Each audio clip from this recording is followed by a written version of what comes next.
Fuji কাসাঙে পাহাড়, যেখানে সারা বছর এই বিশেষ ফুল ফুটে, আর গ্যামং এখান থেকে বেরোতে পারে না। এখান থেকেই শুরু হয় ফাইনাল সিলেকশন।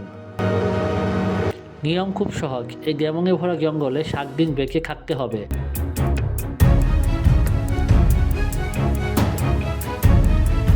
শুনতে সহজ মনে হলেও ভেতরে অপেক্ষা করছে মৃত্যু।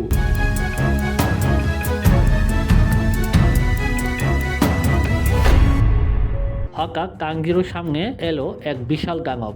এই সেই গ্যামং যে 47 বছর ধরে পুরো গাকিসার ছাত্রকে খেয়ে ফেলেছে। সাবিকো আর মাকোমোকেও এই দানবী শেষ, আজ তাকে প্রতিশোধ নিতেই হবে। শুরু হলো জল আর দানবীয় শক্তির চূড়ান্ত লড়াই। Water breathing first form. Tanjiro কি পারবে সাবিকোর মৃত্যুর বদলা নিতে? এবং স্লেয়ার মানে এক একটা secret mission. Like, follow, share, comment করে এই মিশনের সাথেই থাকুন। ধন্যবাদ।